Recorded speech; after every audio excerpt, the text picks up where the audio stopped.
Hello and welcome to the DrivingMaul show. Hi, I'm Paul and I'll be your host this evening. Hopefully I'll be joined by Bella, but I'm having some technical issues with him, and also Stephen Harris joining us later on in the show. But before we head into the show, a couple of things we'll be covering off in the show today. We'll have a chat about red cards, obviously, because let's be honest, we have got the Corabetti incident to talk about. There's some Club Rugby to talk about, which we'll probably try and hold that until Mr. Harris gets on in the second half of the show. The Lions tests start this weekend, and also the Farah Palmer Cup kicked off last weekend. So we'll have a little bit of a chat about that as well. There's also a bit of World Cup qualification to talk about, so we'll touch on that one. And as I said, joining me, assuming that he has a good microphone now, I've got Boa. How are you doing, sir? Very well, thank you. I hope everyone is well. I hope everyone is safe. And what a action-packed, eventful weekend we had. We had cards, we had more cards, and we had reversals, and with some great club rugby, I have to admit, from right around the country. So it's been a great weekend and great to be back on the show. Thank you. Thank you for being back. And folks, if you are interested in your club rugby and you think that Ray Robinson's disco dancing is good, then head over to the New Zealand Sports Radio Facebook page, and we've got a fun video of the Western Sharks, the head coach, doing a razor. So he he said he would do it and then tried to get out of it, but in the end was forced into it. So yes, see him spinning around on the floor, and wow. A surprise edition. We've got Ashwin. How you doing, sir? Yeah, not too bad, not too bad. Yeah, sorry. Just had to quick dash home after the old boxing fitness class and fight over the showers. So then, two fights, one at the boxing and one at the shower. Jeez. Yeah, exactly. He's all battered and bruised now. And luckily I went to judiciary and I didn't get any more further suspensions. Well, that's good. That's good. I mean, obviously, yes, those punching people in the head is perfectly legal, apparently. But there we go. So you'll be fine with that one there. Good evening, Simon. Good to have you joining us. Don't forget, folks, you can join us on Facebook and YouTube, or you can, and Twitter, actually, and give us comments during the show at 8 p.m. every Tuesday. Or you can, the other option is to listen to the podcast on New Zealand Sports Radio. I guess we should probably cover off on some international rugby that's happened this weekend. Look, I had a bit of a big night on Friday night. Okay, more than a bit of a big night on Friday night. That meant that basically I wasn't used to man nor beast for the next 2 days until Monday. So I've not actually, and then I was working Monday. So I've not seen much international rugby. I mean, I did watch some of the All Blacks versus Fiji, but my recollection isn't great. I think I caught a couple of glimpses of the Australia, the France game as well, but again, I didn't manage to survive or stay awake through to the end of that game. But let's start off with the All Blacks against Fiji. I mean, another good win. The Fiji missing their captain coming into this one. Not the same intensity from them as there was the previous weekend. Ashwin didn't quite. Look, I mean, I think what it was is that you could argue that actually the All Blacks brought better intensity than they did in the first week. And obviously that sort of had an impact on Fiji. And for some reason, I mean, like, obviously, so there was, I thought early on there was good intensity. I mean, Fiji put the first points on the board with the penalty. And, I mean, they thought, hey, here we go, because very early minutes, but All Blacks weren't really achieving much. And then the first touches that Fiji had, they broke the All Blacks open.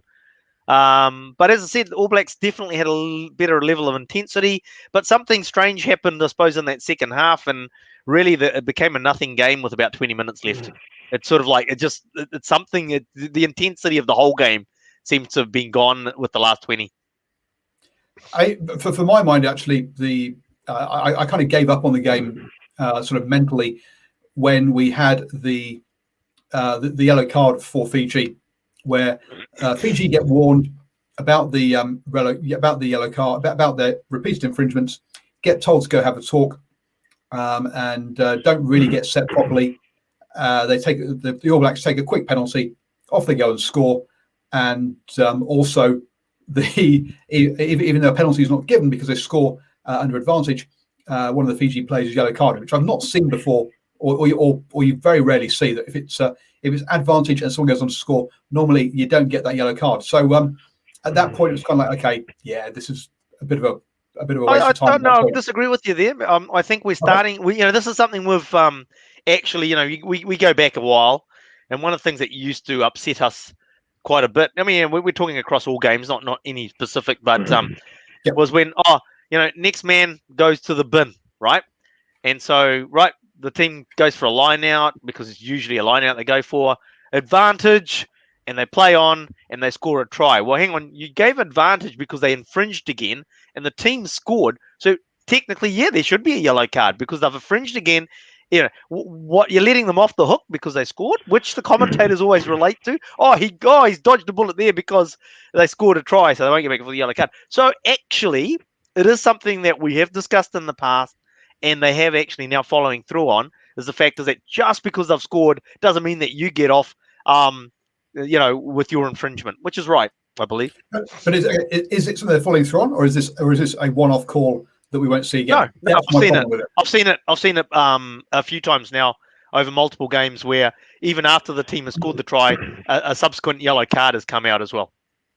Bo, have you heard of that? The change in that what's what I get sort of interpretation for the referees? No, there's no change. It's always been like that. It's just that the referees haven't actually enforced it, or the lack of enforcing, or let me use the word incompetence. This is something which has been discussed a number of times at World Rugby Educator forums. I'm a World Rugby educator, and once a year, all educators congregate, both from referees and coaches, and we discuss these matters. And this has been brought up a number of times. So, just to add to that, I think the yellow card was the correct decision. In fact, I thought the yellow card could have come a lot earlier, where there were some very very cynical infringements. And this weekend, I have to say, the weekend past, the referee actually got the breakdown analysis and policing of it spot on. Because what Fiji were doing is it's this thing called lay and pray. So you can imagine someone laying down and praying. They don't not because they're Christians. Body weight. No, of course they're Christians. Nothing to do with religion. This is a bit of a street smart rugby term we coaches come up with, lay and pray. They use it in mixed martial arts as well. What happens is they get very low. The gravity, the center of gravity is very low. They get into this really nice jackalope position. But what they're actually doing is one of their knees or the thigh area is supporting onto the tackled player.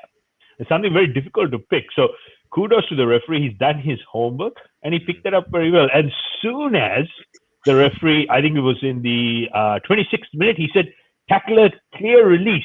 Soon as those words were uttered, it became a different ballgame. Because once the ruck was policed in a legal, legitimate manner, it became a no contest. Why? Because Fiji couldn't keep up with that pace.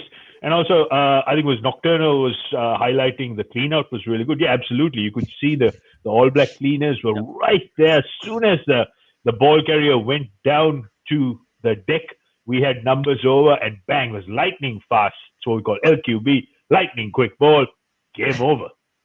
It's it's something that we've talked about quite a lot on this show as the commentators and how they impact the knowledge of the rugby public out there, right? And they do not help the situation. We go back a week, and I think it was Ben O'Keefe that was the ref in the first test. It was like, hey, look, I can't favour the All Blacks. I'll look like a hometown ref because at the end of the day, the commentators raving over Johnny Dyer's performance. But the reality is, if you analyse what he's doing, he's going past the ball, his hand's going to the ground. He's not supporting his own body weight. It's happening every single ruck. Unfortunately, the All Blacks didn't deal with it, and they didn't clean them out. Referee wasn't helping. Go forward to the second test, and you've got Dickinson out of Australia. There's no bias here now. Now he's pinging them because basically they're sealing the ball off every time. and that's what they didn't get away with the second time, and that's where I think some of that enthusiasm, let's call it, from the Fijians got sucked out of them, because at the end of the day they started getting called for doing illegal activities at the ruck, which they got away with the week before. Same thing happened last year with the Lost Pumas, that first defeat they suffered, the All Blacks. If you look at most of those turnovers the Pumas were affecting, they weren't supporting their own body weight. As soon as we, fast forward to the return game, the breakdown started to be policed in a much, much better way. They just couldn't contest. And one thing I have to say is, if you look at the All Blacks, they use a method or a tactical zero ruck. What that means is they don't contest the opponent's breakdown. That's why the All Blacks don't give up as many obvious penalties. I have to say obvious penalties at the breakdown, because they tend to stay on their feet and fan out. Because I've had a number of questions over the last few weeks. My coaches asking me this question. The reason is the All Blacks are more disciplined at the breakdown, whereas most other teams are not, and Fiji happened to be one of them. Dr. Wright also mentioned about Ardie Savea. Look, both sides, every team or every player will have a go at not supporting the body weight if they can get away with it. So yes, and sometimes they'll get away with it, sometimes they won't. That's certainly kind of happens. Suppose, yeah, just in response to, if you've got one guy in your team that does it every now and then, you're probably going to get away with it. But when you got your team, the whole team, doing it consistently, it sticks out. And now you're not being an individual pinged. It's your team. That's the way that you're playing, and the whole team is, every time they go into the ruck, is getting pinged. So I suppose, someone like Ardie Savea, absolutely. You go back into Super Rugby. Duplessis Karifi and his incorrect entries into a ruck, and it's just like you get away with it, and then you get picked up and you're stuffed, right? So Ardie Savea, if he does it too often, he gets picked up too often. He's going to get pinged every time. Then he's in trouble. So, all right, look, in the end, comfortable victory for the All Blacks, I think, as we probably were expecting. Yes, we're seeing Stephen Harris join the green room and keep leaving the green room. So we'll try and bring him in when he's there and when there's a break. When he stays there. But I guess the other thing we should probably talk about is the All Blacks have named their the Rugby Championship Test squad in this one. Turner Wright's playing. Kieran Reid mentioned how good Savea and Jacobson were, but not Ione. Akiri. Yeah, look, I think Frizzell is better. I think Akiri gave away a couple of obvious penalties, and yeah, we'll see how we'll see how long how he goes as an All Black. Look, I need to look. He gave away a couple of obvious penalties, but it was really disappointing. Again, the influence of the commentators again, and that's a good example. Why aren't we talking about George Bower? George Bower gave away 2 silly penalties to start the game. And now we're picking. And now, hang on, we say, Akira Ioane gave away 2 penalties. It's like, hang on, it's just like, because the commentators mentioned the fact that Akira Ioane had given away 2 penalties. That's why. So the massive influence we have of our viewing from the commentators and the view that we take away. True. But George Bower, one of the things that has happened though with those 2 penalties is he's no longer in the All Black squad. I think it was very much a attempt, when you're, few years back I had a business where I had a receptionist who, used to regularly call in sick. So I used to bring up a temp agency. So I think that was George Bower. But I have to say, apart from those 2 penalties, he did had a decent outing. He was very visible, particularly in the ruck cleanout. So I looked at his statistics. Is hitting those attacking rucks and also getting into those defensive rucks. Overall, I think everyone pretty much had a decent game, and the good thing is it felt like the All Blacks were really in control, and when they wanted to crank up the pace, they did, and when they did, Fiji, I have to say they had a very good rush, a blitz defensive line, and they did that very consistently, but they just couldn't keep pace. And the best example of that was that little flick pass by Habili when he hit the line at pace, There were 3 defenders converging on him at lightning speed. None of them laid a finger on him. That's how clinical and skilled this All Black side was when in full flight. I reckon we found that there's been question marks over the All Blacks midfield pairing, right? I think a few more games with those two there, and we've found our All Black pairing for the midfield. Yeah, look, 51 carry meters off a first space. So every time he touched the ball, and I think he had something like 13 carries, 51 meters. That's a phenomenal numbers. So well done to the young man. Only 88 kilograms, and boy, whenever he hit that ball at pace, he was just busting the gain line at will. So fantastic outing, and I think we found our 12. I think 12 and then ALB at 13, and I think it's pretty much they have another couple of good games. It's done and dusted. There we go. We've been looking for a few years. So David Havili at 12. Yeah, I mean it's we've been looking for a good 12 for a while now. Let's just run through that that All Black squad then. So we've got Amua, Coles, and Taylor, the hookers, as expected. Samasoni Tokilahi obviously has had his 20 minutes, and I know Stephen Harris is a little bit concerned that perhaps he will we'll see if he gets if and when he gets more game time, and obviously now he's not available for the island of his birth from Super Islands. Unless he goes to play for them for sevens and then comes and plays for them again in 15s. Only in a World Cup year playing for sevens, but yes, you're right. Which we have had a few players do this year. Amongst the props, then Lualala, Lomax, Moody, Ta'avo, Tonga Cafe, and Tonga Fassi. So as we said, no George Bauer, and also no Ethan de Groot as well. So he's rushing back to get back into NPC for that one. Any particular? Stop me when you think that we've got a something that's a surprise or worth or needs talking about. But I think I don't think there's any big surprises in that section, or in the locks for that matter, with Barrett, Ritalik, Tuapolotu, Va'ai, and Sam Whitelock. The only point I guess we probably should say here is that Tuapolotu is apparently taking a sabbatical next year from Super Rugby, and will be up in Japan. So we'll see that one. So obviously that'll be a big loss for Ashwin's Blues, and also Bella's Blues for that matter. But I don't think any sort of big surprises or any sort of in the front five. I think it's pretty much as you'd have expected. In the loose forwards, then Blackadder, Frizzell, Akira, Owani, Jacobson, Papali'i, Savia, and Hoskins Satutu. Again, no big surprises in that one. I guess the only point we probably should point out here is that Ardy's got 50 caps. So congratulations on his 50 caps at the weekend, by the way. Then the next most experienced player is Frizzell with 14. And then you've got Hoskins Satutu with 6, Papali'i Jacobson with 5, Akira Owani with 4, and Ethan Blackadder with 2 caps, which is it's amazing how inexperienced that loose trio is now, and how I guess COVID hasn't helped, but sort of with Kieran Reid out, obviously having retired after the last World Cup, and with Sam Cane injured, suddenly it's looking very thin from an experience point of view in that space. But again, I don't think anyone's missed out there that we'd expect. And no out and out genuine sevens in there. I mean, Papali'i and Ardy would be considered sevens, I think.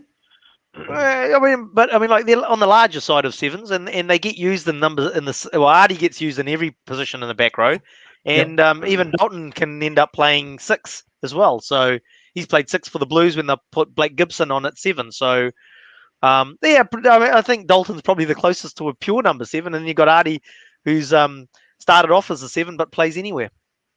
Yeah, and then I mean, Sam Cane, is he's not what you'd call a jackling 7. He's a tackling 7 and a work rate 7. So I think from a style point of view, it's similar there. That they don't have. That's not something they're going for. Is having a jackling 7 per se. And I think with the future of Test rugby, particularly in the breakdown area, I think we're going to see some changes in the next few years, particularly around the safety. Now I know this thing with that World Rugby and safety, they mean well, but it kind of gets lost in transit. So what this equates to is that when high performance coaches and selectors start looking for players in what we call a PO7, I think the seven's job description has changed slightly maybe over the last couple of seasons. So hence that's why we're seeing a lot of players who are picked as generic back rowers, and they play both 6 and 7. So the days of seeing players like out and out Richie McCaw, a Neil Back, that sort of thing might be in the bygone era, but it'll be interesting to see, because there is there are some trials around limiting the number of players who can get involved in the breakdown, and also what a jackler can and can't do. So I think we're gonna see some changes, gentlemen. You heard it here first.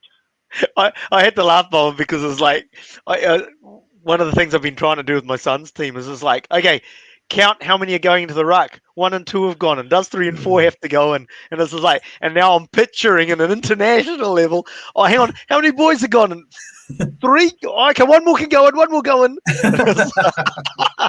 But I guess we'll probably talk about it a little bit more later on. But Hamish Watson of the Lions might be one of the last of that breed then, because he's not a big guy. Hooper. But, let's not forget our friend Mr. Hooper. No, Hooper's more a linking 7 than he is a jackling 7. He gets a hell of a lot of turnovers for a linking 7. I think he's a sort of... I have to say this, based on all the technical abilities and skills, I would rate Hamish Watson the best number 7 in the world right now, particularly around his tackle technique. He's the only high performance elite level player I see who actually tackles around the waist, and boy, he gets nice and low. Absolute brutal technique, gets right back on his feet and plays the ball. So the reality is, as far as a 7 and a job description goes, it's going to be more a power based player, someone who can really get involved in the collision, as opposed to play that thieving Alibaba and the 40 Thieves style sort of rugby, for a better choice of words. It's interesting. Effectively, you're describing what Dalton was doing at Super Rugby level, pretty much. And I think he's tailor-made that for himself, and he works on a certain set of skills, particularly as his individual primers. I've noticed both at Blues and at All Blacks training, where it's very specific. It's all about power. It's about knocking people over, bowling people over, and bulldozing people. So we're going to see more and more of that as we go along in the international season. Thought you're breaking into a bit of Liam Neeson there. He's got a certain set of skills. Anyway, again, I don't think any big surprises there in the loose forwards. In the halfbacks, Aaron Smith, Brad Weber have been joined by TJ Perinara, which I guess might be there's definitely a talking point around TJ. Fozzie comes out and says his contract negotiations shouldn't be were potentially and shouldn't have been come out in the public. And TJ's like, no, it was serious. I wasn't actually trying to bump up my price. A little bit of having a go at it, a little popping at each other in the press, which seems a little bit interesting. But I'm sure they'll sort it out. I have to say, I'm very, very displeased at TJ being picked. I think he should have been asked to have at least played 3 to 4 weeks of NPC. And proven his fitness, because you have to understand he's coming from a league where it's the competition and intensity is nowhere remotely close to what you'd expect at Tessel, particularly in and around the All Blacks space. So yeah, a bit annoyed at that, but look, end of the day, it is what it is. And we certainly had a bit of drama around Coach Ian Foster.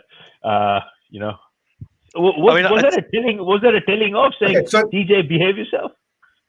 Well, it was an attempt at, and then TJ came out and had to go back at him. So it would be interesting to see how they go in camp. I sort of think I have to. This is going to be rather strange because probably the first time it's happened is I have to agree with Ian Foster on this. That was guys that consider going to league don't consider going to league because of the money.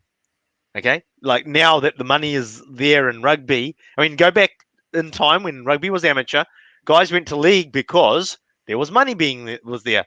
Now it's not a case of whether the money is there or not, because if you're after the money, you go to Japan, you go to France, right? You consider playing league because you want to have a go at it. Then money is as long as the money's not stupid, like stupid low, then you have a go at it if that's what your desire is. That's what your heart wants you to do. So that was all just a ploy on trying to get the contract with the NZRFU. We'll see. I think part of it was down to that he couldn't get proper insurance that would guarantee him All Blacks money. It would only guarantee him league money if he got injured, which I think was part of the problem. But anyway, maybe it was contract negotiations. Maybe it was he couldn't get all the pieces in place. Who knows? But the first game of the All Blacks plays next Bledisloe Cup on Saturday, the 7th of August. And the NPC, having a quick check. Actually, we didn't go into the outside backs. We didn't talk about the outside backs. Yeah, we'll get there. But we're talking about whether TJ having to play NPC before playing. My bad. Yes. Actually, yeah. So you're right. The next, the Bledisloe is on the same day as the NPC starts, but they have said that TJ will play NPC before playing. So it sounds like he might not join them for that first game.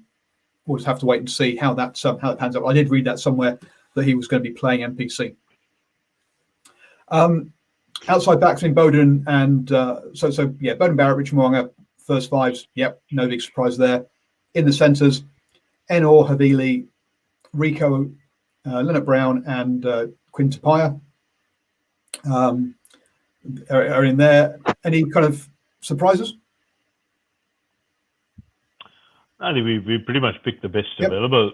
Again, the question mark, I mean, is Leicester Fine Ganuku still in the outer? I think he's worth a crack.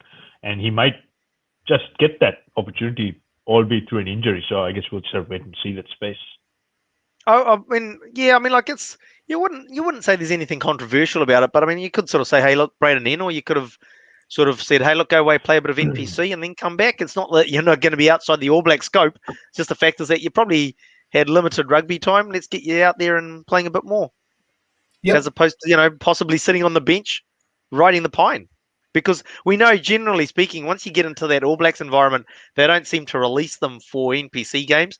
It's at a whim rather than anything regular or obvious, logical. Maybe Enor could have had some rugby time. Same with Quinn Tapia as well. I mean, he's still new at this level, but I guess with Quinn Tapia especially, they'll probably want him learning the All Blacks environment. Yeah. It's funny, isn't it? Because with Braden Enor, sort of similar, and it's just like, but with Braden Enor, he's already been in that All Blacks environment, so he's picked up. But with Quinn, you'd sort of like, hey, look, get a feel for the All Blacks environment and take a bit of the learnings, as they say these days, and invent the words. And then the outside backs, Geordie, Bridge, Jordan, DMAC, and Sevu Reece there. Leicester Fine I guess, is perhaps the only one, as you say, that might be a bit disappointed, but it's difficult to say who would you drop to put him in, effectively. George Bridge. George Bridge. Ooh. Look, he's looked a bit of out of sorts, to be honest, out in the time that he has spent in the field. Whereas, I sort of think with Leicester, if he's going to, instead of using him in the midfield, use him as an outside back to start with. There's no harm. I think he's an outside back. I don't think he's a 13. I think he's a 14, not a 13. Leicester. Yep. Well, he played a hell of a lot for the Crusaders. I know there was, people that can read it and see it. Did see some defensive issues in his playing in the midfield, but the reality is he's definitely got a chance of a future in the midfield. If he can harness the type of game that he's got and he brings it to the midfield, then you've just created another Ma Nonu. I was just a bit like we question Rico's distribution skills. Again, at this level, I would with Leicester, I did the same. I'd put the same question mark there. Well, to be fair though, I mean, with the amount of ball that the Crusaders get, he got plenty of opportunity to use those centre type skills, let's say, and I thought he actually did it quite well. Okay. I'm very happy with his overall skills, particularly his attacking skills. I think he's an exceptional player, and he will have a big part to play in the future of the All Blacks, particularly, there's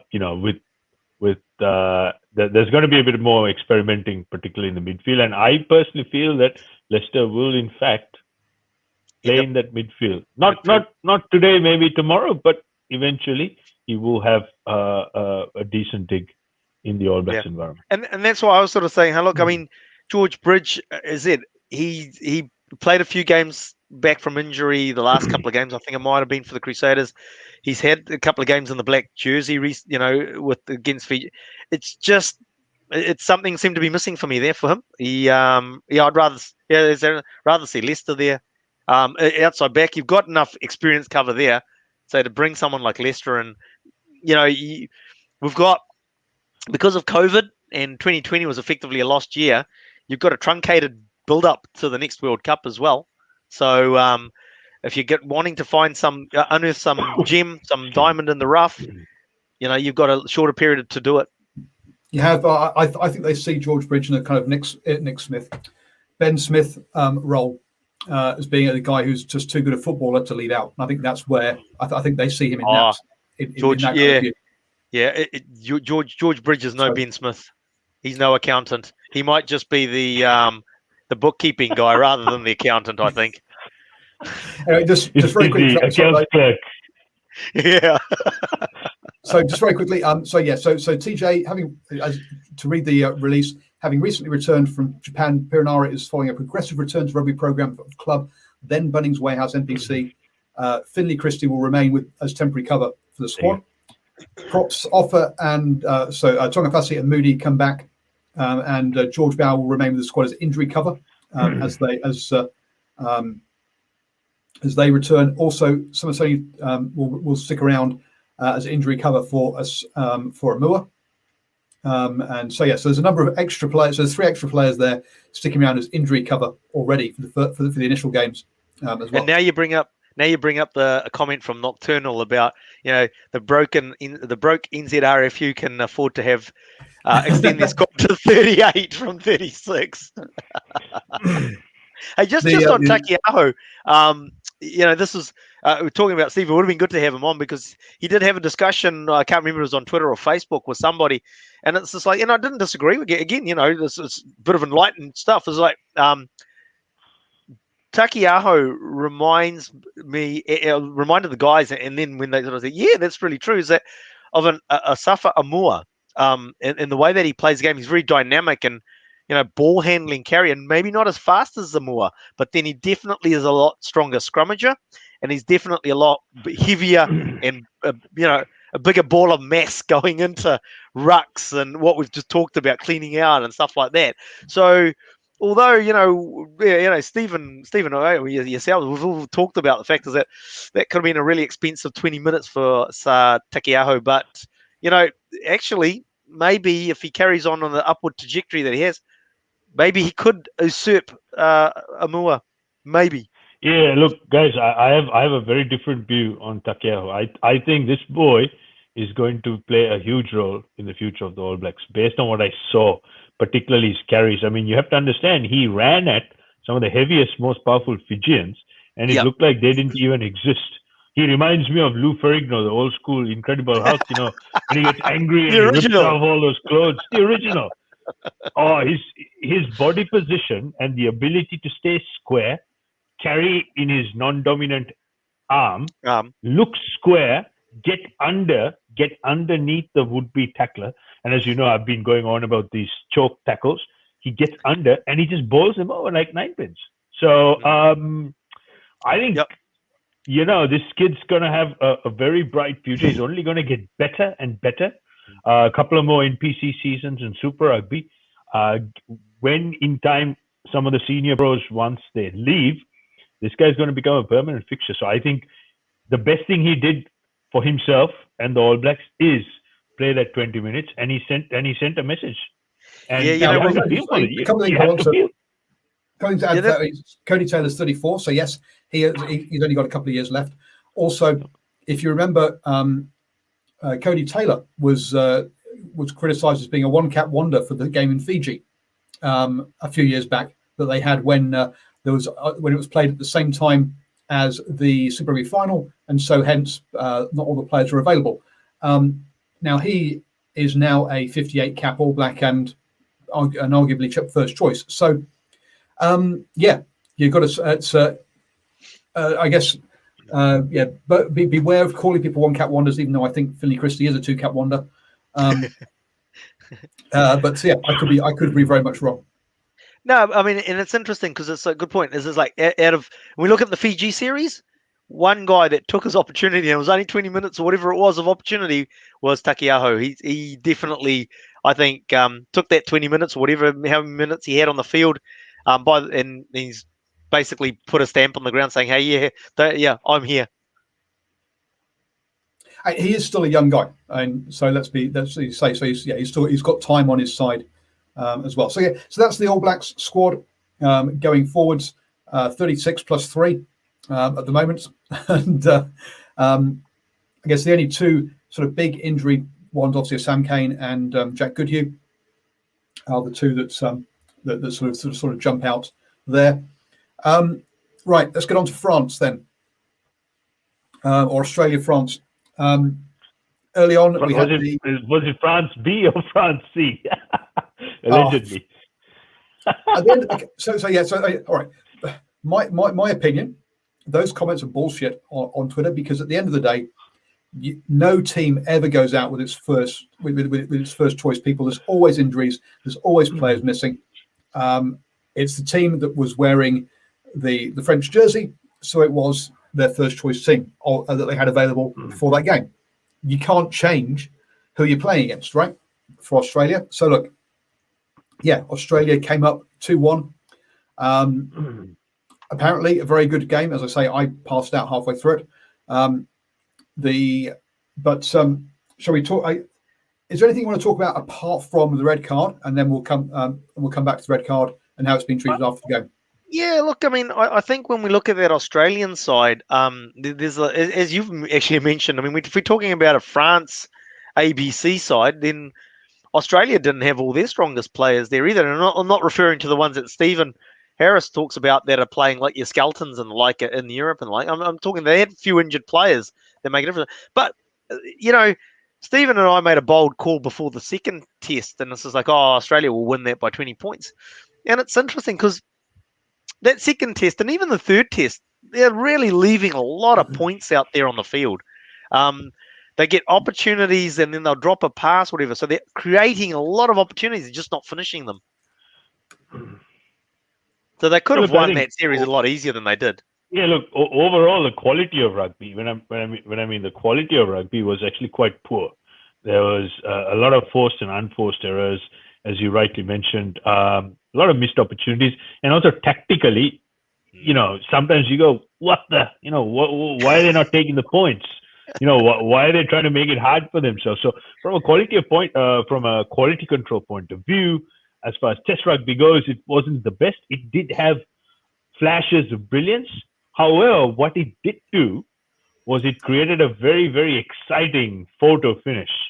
And I think that glossed over some of these obvious shortcomings. So, Wallabies have the All Blacks first up at the Fortress Eden Park. I think we know what's coming, gentlemen. I think we know what's coming. So it's from a quality point of view, me personally, I felt that there was a lot to be decided, but general population and the fans, particularly the online community, was raving at how close this was, and maybe that's what a little bit of Test footy first up needs, where you have, rather than playing a tier 2 nation, playing a tier 1 nation, where we kind of even everything up and we have closer matchups. You're not going to have perfect rugby. You will have imperfect rugby, and they'll learn and they'll take some form out of this. So let's wait and see. But I'm really looking forward to Eden Park. Well, let's look again. This is the only tier 1 versus tier 1 series due to COVID, right? All the other games have been tier 1 versus tier 2, and the Lions hasn't kicked off yet. So that's what I think. This series got a lot more attention than it would perhaps normally have done, because there was no other competitive rugby, really. All the other games, Argentina versus Wales, to be fair. No, actually, I disagree with you, Paul. For some reason, France-Australia Test Series actually always seems to be not bad. A decent series seems to come out of it, or something comes out of it. There's usually pretty good rugby comes out of it for some reason. The other thing is, I don't believe it's actually. I think if you look at it, when the Lions play, there's always a lack of tier one matches on, because your likes of Ireland, Scotland, and Wales aren't going to come play the All Blacks while they've got half their squad away, or for Scotland maybe one or two away with the Lions. So realistically speaking, yeah, COVID's had an impact, absolutely, but I think also the bigger impact's been the fact that there's a Lions series on. Yep. Okay. True. I guess Italy haven't toured, and then also the other ones. Italy, that's the Italy's the obvious one. Would you count Italy as a tier one though? Well, technically, but no. Technically, but they aren't a TV draw or an audience draw in the same way as the other tier one teams are. So look, I think it's got a lot of attention. It's been a very, as you say, they've been close, tight games, which have been fantastic. So from an excitement point of view of the spectacle has been good, even if the quality of some of the rugby hasn't been, and there's been mistakes within it. But I can understand why people are raving about it, because they have been close games, so the spectacle is good, and it was a decided game as well. It's not like a dead rubber. The last one, it was 1-1. They won 2-1 as well. So I think from all that point of view, I think it's played out perfectly. We had a last second score in the first one with France messing it up. The second game was close, and so look, so it's been a cracking series. Anyway, I think it's been good for Australian rugby as well. I mean, if I read somewhere that fact that it actually outrated the AFL game that was on at the time, so that's good. I mean, again, even though obviously they lost the second test, but it went to a decider, which helps build interest. They didn't make an Australian team didn't make it to the Super Rugby Trans-Tasman final, but again, there was still, because of the closeness in their internal competition, that's starting to build some interest. So it's all helping with the to rebuild the phoenix from the ashes type scenario that is Australian rugby. Oh, I personally believe Australian rugby is on the up. It's still got a long way to go. Well, it's got a long way to go, but I think it's hit its bottom, and it's hit bottom and is heading in the right direction. I think a lot of that's down to having a TV company covering it that actually likes rugby and doesn't talk negatively about it all the time. Dan's a good mate. Corey Betty got a red card. Now, the obviously a big hoo-ha at the time, because essentially of the reaction by the French player, rather than necessarily, to my mind, what actually happened as part of the collision. And there is an argument that people say, people say, look, how the French player reacted didn't alter how the referees looked at how the referees looked at the situation. No, but it can make them look at it when they wouldn't have looked at it necessarily from that point of view. So simulation is something that needs to be sorted out. The guy held the other side of his head that then got hit, which is just so. He held the top of his face, and he got hit down here. He held his left cheekbone when he actually, the contact was somewhere on the neck and right chin. So it's bad. Paul Newman sort of. So yes, there was so there was Hollywood part of that. Now, Nocturnal Right says the Hollywood scores it was actually a yellow. Well, let's run through the guidelines then. Was there contact with the head? Yes. Was there excessive? Was there a sudden drop by the player? No. Yes, he was bending over and he was down it a bit, but there wasn't a sudden drop there. So look, I don't think that the referees. I think referees followed what they were told to follow on the pitch. Let's put our cards on the table, though, Paul. I think let's put the cards on the table because, as we mentioned before, we have got a little bit of a group chat going with the guys that come on the show, and at the end of the day, what do we got on there? Six guys, 7 guys on there, and no, there wasn't really a debate within the group. We all thought it's a red card. we all, to a T, thought it was a red card. We tried to say, can we get any mitigation? But the reality was there was none. Yeah. And as I made a comment, it's just like, it just feels like, I'm not saying that this was the case, but it just feels like that with all the 90% of social media, whether it's Facebook, Twitter, or whatever, was basically, oh, the ref's got it wrong, and it's just like, oh, it shouldn't have been a card even, or it should have been a yellow, or blah, blah, blah, right?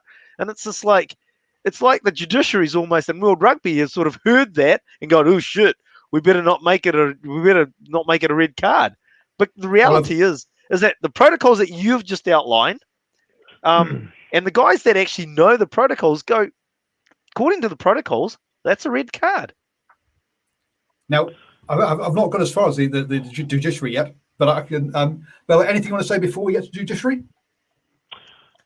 So, the high tackle framework, the World Rugby's high tackle framework, has been in operation since 2018. So nothing new.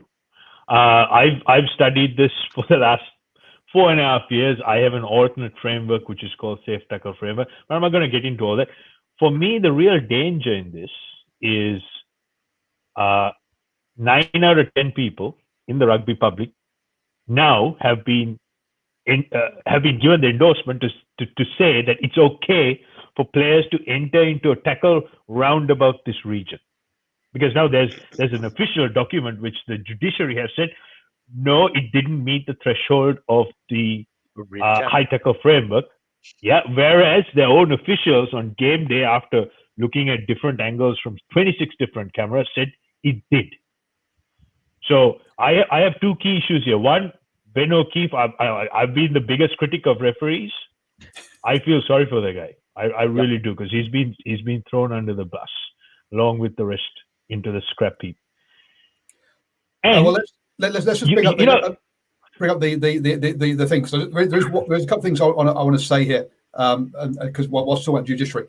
So first off is that Koroibete comes on, and as you can see here, the player Marika Koroibete admitted to technically committing an act of foul play worthy of a red card. So he's admitted it's a red card, and he's happy with it. That's the first piece. And then the bit that really gets me surprised is grind your gears. Just totally confused. Well, that bit grinds my gears. In fact, someone admits it's red, and then you say it's not. You're like, well, what the? That just doesn't make sense. I just killed someone. Hey, yeah, no, you're innocent. Where you go. And then the second piece is here that through the contact to the chest and neck was incidental by Koroibete. Now, where in anything is of the laws is whether it's incidental or not? Doesn't matter. Yeah, it's like so we've known for a long time. Yes, we've known for a long time that who cares? Yeah, exactly. It doesn't matter whether it's intentional or not. If it's contact to the head, it's red card. We've known this now for a while. So, what this says is this gives an open endorsement to teams who are willfully and deliberately practicing this technique where they target the shoulder line. The reality is there's always going to be secondary contact, and furthermore, we now have a formal judicial document by World Rugby saying, look, if you get secondary contact to the head, and if you lose your teeth or have to go to the dentist or get concussed, it's okay. So long as the initial hit is round about here, it's fully legal. Now, high performance coaches, and I'm going to be very critical of Dave Rennie here. He is someone who advocates this type of tackle technique, which is called the choke tackle. My personal and professional opinion, I think the choke tackle is the biggest blight in the modern game. It needs to be outlawed. It needs to be taken out. What needs to happen is we need to see an active lowering of the tackle height from shoulder to sternum, i.e. my program, which is the Safe Tackle Framework or Safe Tackle Line. And also keep in mind, gentlemen, Marika Koroibete had 22 meters, a good 22 meters to make up his mind as to where he was going to enter into the tackle. He made a decision to go round about here on that chin line. the officials had, they had their say. They went through the protocol, and this to me is just spineless confusion, caving into social media. I have to say one thing though. This red card scenario is not going to work. We have to come up with an alternate sanction. Again, I'm going back to my framework, the orange card, where unless it's an outright act of violence or foul play, reserve the red card for it and then go to judiciary and sort it out. But what World Rugby have now done is created even more confusion, and they've given an endorsement that, hey, it's okay. You can target the higher area of the body, i.e. the shoulder, so long as it's secondary contact and it's incidental. It's fine. Let's just pretend it didn't happen. That is what has happened. Yep. Now, in here, Nocturnal's talking about the fact that it was first contact was below the head and carried on to the head was below. Now, looking at the framework, which I brought up for you here, if we just zoom in. You might want to blow it up full screen. I will try to. But the high tackle says shoulder or head degree of danger. There's nothing here about whether it's whether it starts there or not. It's about just whether you hit. Now, mitigation in this bottom corner, I can bring it up. It's a bit blurry, but it says contact is indirect, starts somewhere on the body and then slips or moves up, resulting in minor contact to the head or neck. Now, the hitting the body first, then going up, is all about whether it's minor contact. If it's minor contact, then there's mitigation. If there's hard contact, which there was in this case, there is no mitigation. That is not mitigation. If it starts somewhere else, it doesn't matter where it starts. If it's still a high degree of danger. So, yeah, that mitigation doesn't count Nocturnal. And again, poor explanation of the high tackle framework by commentators doesn't help in this situation. Well, that's because they don't know the ins and out of it, and there's just far too much confusion.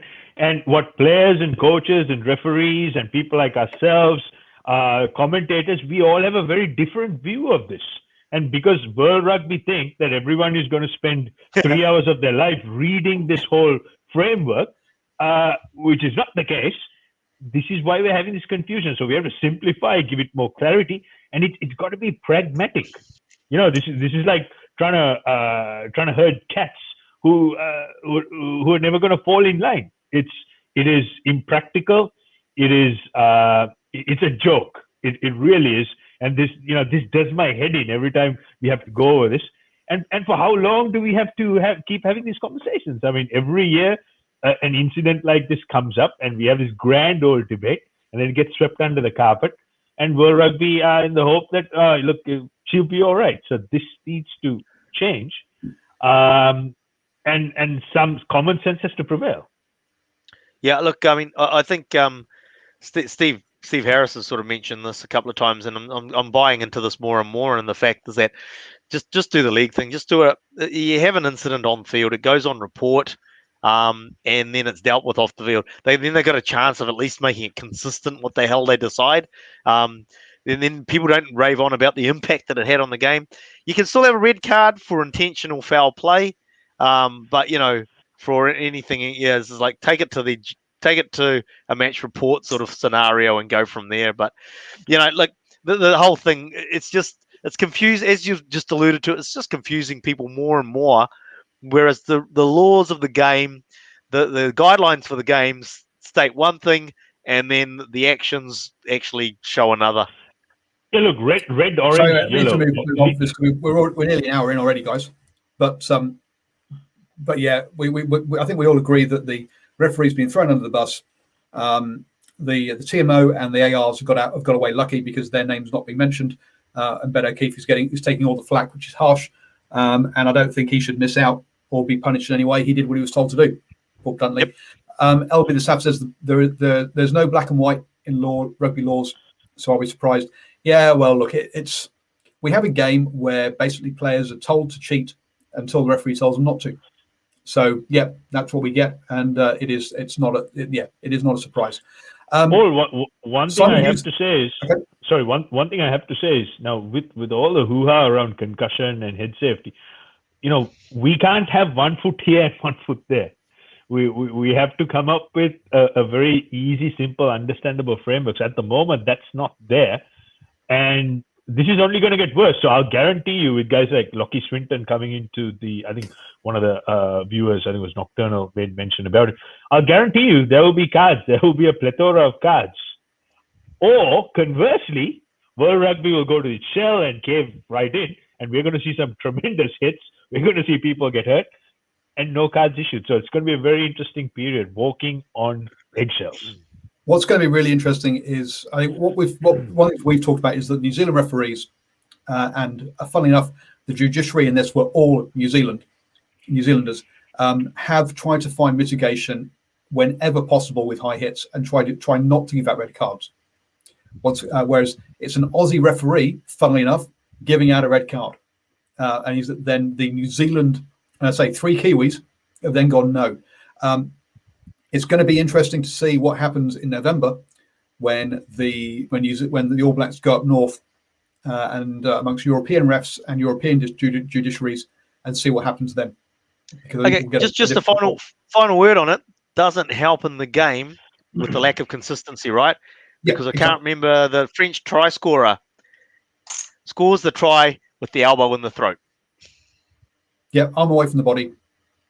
You can't. It doesn't matter whether it's away from the body or not. There's the arm and is into the throat. Well, no, if your arm's here holding the ball, then. But if you no, it doesn't matter. Well, no. Okay, so if you want safety, counter, you've got to deal with it. You say no, you can't carry the ball like that. Just like you can't tackle like that, you can't carry the ball like that. Exactly. Simple as that. So my counter argument is, had the bloke not tackled in upright position, and had he not put his hand up, he would have lost his teeth. So it's whether that. So this would then become incidental because it's a reflex action. Yeah. You see what I mean? Anyway. So,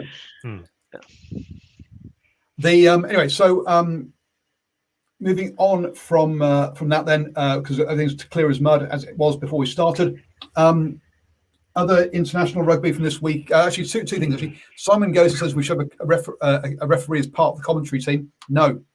To be allowed to commentate, you should have to take a referee's course. Yeah. That would be my one. So actually know what the hell you're talking about. And then secondly, Simon says, good that we've got there's a new sports radio station that can that they've got something to talk about this week because of this. Have either of you guys listened to SENZ yet? Never will. Okay. There's a good reason. It's on AM. I thought you were going to say it's because they sacked the other guy. No, okay, it's because it's AM. All right. And they sacked the other guy. I've actually been asked to come on for 20 minutes, particularly to talk about this high tackle framework and the red card. So, cool. Speaking of AM, I have no issues because it's 1476 AM in Auckland, so nice and easy. I just tune on to this.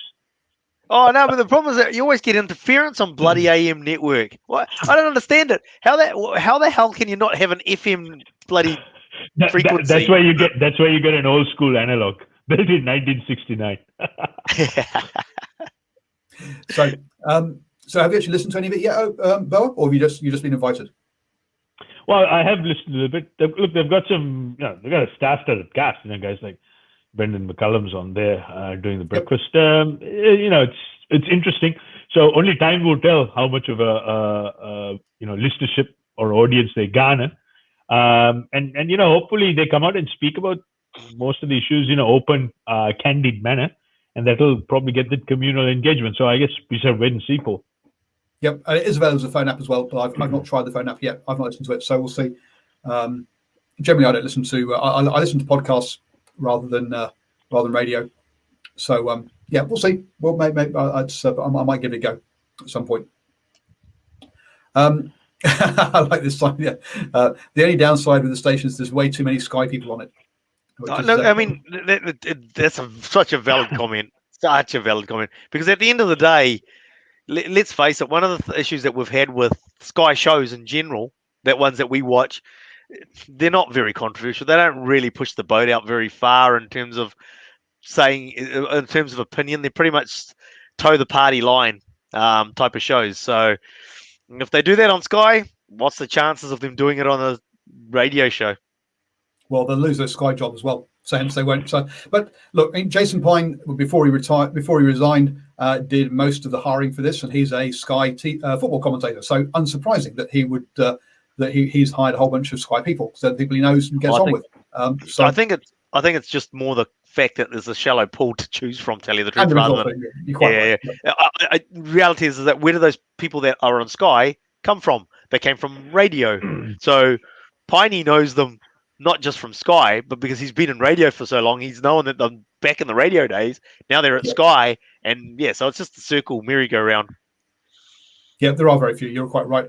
And it's a cricket question, so we'll leave it to another time. But Aaron does say, will Brendan interview Chris Cairns? I don't know the background behind that, but the Swinging from the Hip podcast can deal with that one. Maybe for a few diamonds. For a few diamonds. Or dollars. Or pennies. So look, we've kind of run out of time. We'll just run through some of the other international stuff that happened at the weekend. Simon, at the top of the show, let us know that Algeria, Burkina Faso, Ivory Coast, Kenya, Namibia, Senegal, Uganda, and Zimbabwe are all through to the next round of the African qualifiers. So congratulations to all of them. And we'll see.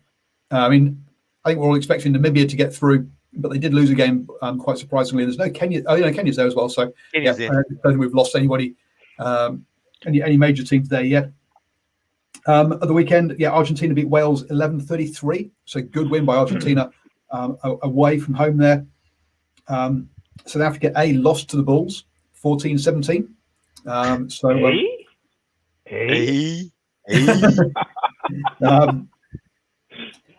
the British and Irish Lions beat the Stormers 3-49. And of course, congratulations to Samoa, who beat Tonga 15-37 to win 28-79 on aggregate to qualify for the Rugby World Cup. On away goals. On away goals, and boundaries apparently. Boundary countback. So congrats. So that they're through there. That means that Tonga will be facing the. I've gone blank. Who is it? Tonga straight into the pool. I think they'll be pooled in with. No. They're going to go through a repechage type scenario. Yeah, they have to play the Cook Islands and South Korea. So this weekend. Yeah, Korea. That was the one. Korea. This weekend they are playing the Cook Islands, and that is part of a double header at Counties Manukau. First off, they're going to have the Counties Manukau, Counties Power Heat playing Bay of Plenty in the Farah Palmer Cup at 2:35 kickoff, and that's followed by the Tonga versus Cook Islands at 5:35. So double header there at Navigation Home Stadium in Pocono this Saturday. Bit of a setup. That's a bit of a setup for the old Cook Islanders. So the Cook Islands have lost to Tasman and the New Zealand under-20s in the last 2 weekends. They've had a couple of warm-up games, which is good to see.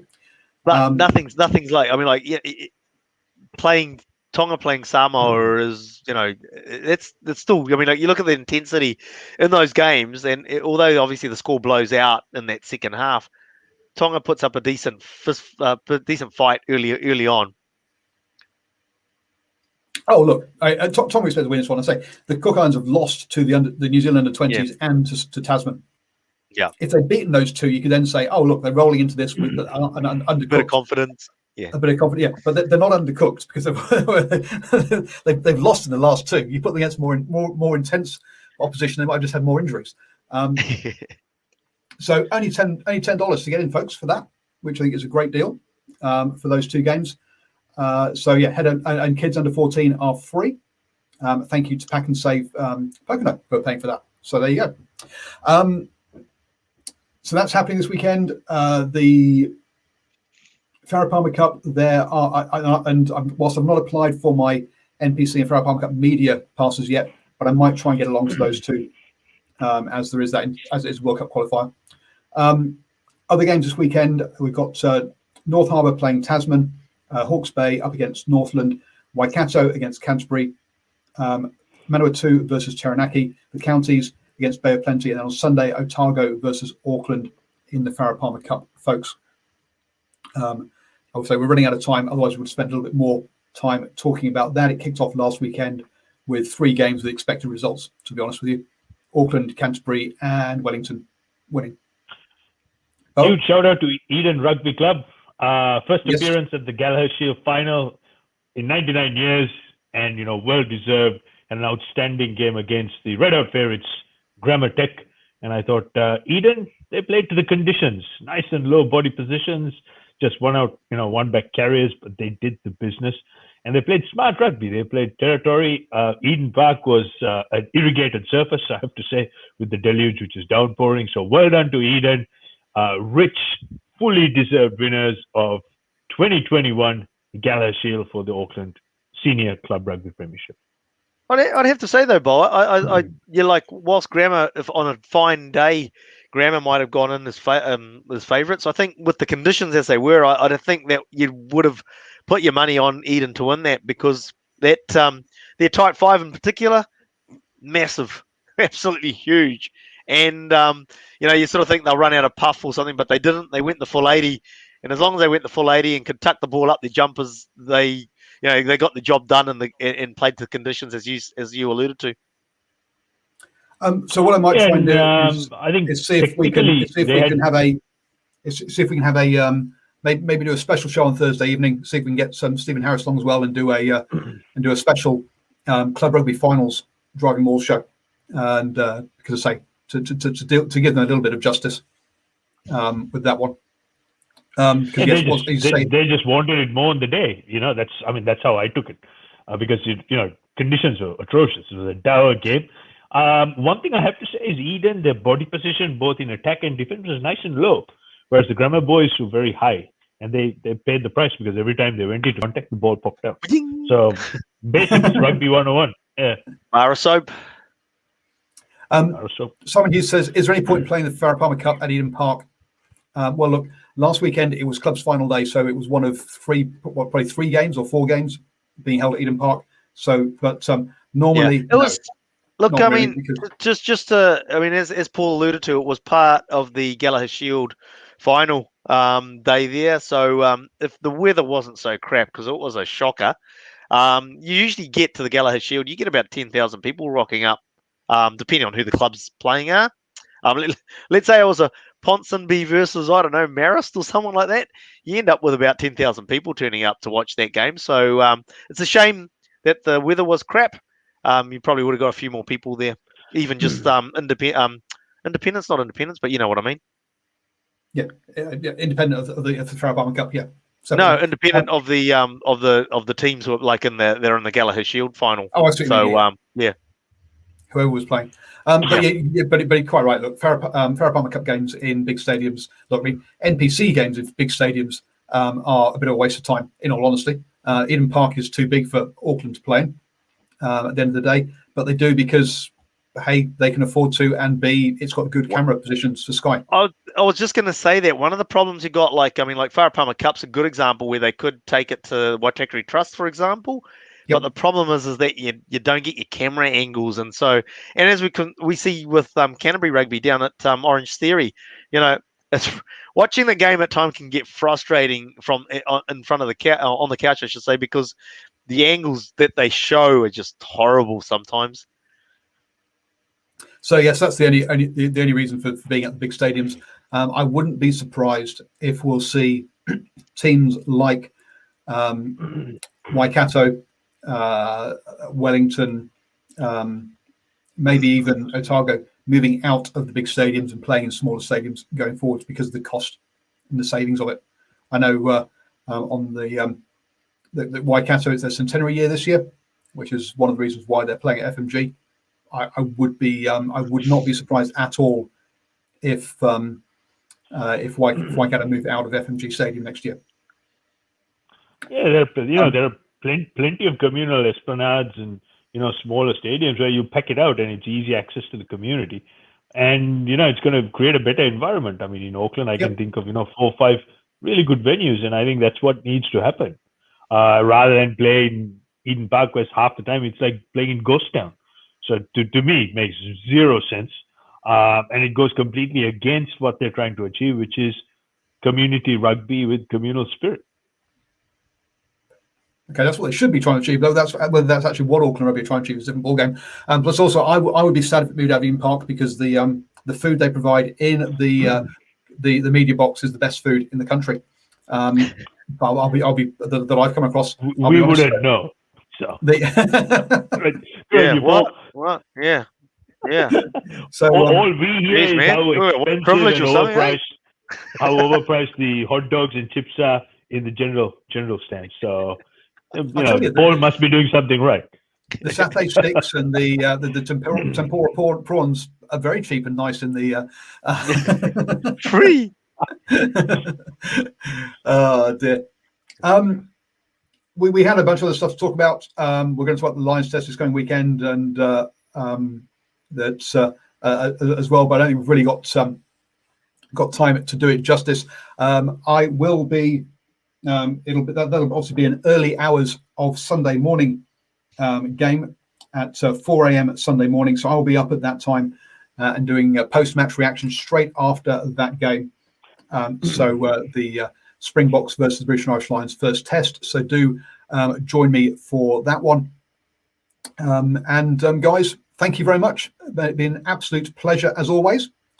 And as I say, maybe we'll try and do a Club Rugby finals game on Thursday. And folks, keep an eye out for the Tasman social media going forwards because the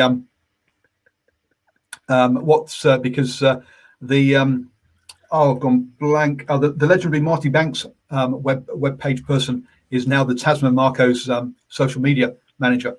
So it's going to be interesting to see what happens there. And Aaron, I'll be honest with you, the only time I've ever had a beer at the rugby as a kind of media person was for the win by when Waikato won their final, where we all got one bottle of beer. So hardly bigging it up, but hey, they did manage to find at least one beer on that day, and Waikato got promoted. But thank you very much, Boa. And thank you very much, Aaron. All those brown people look the same to him.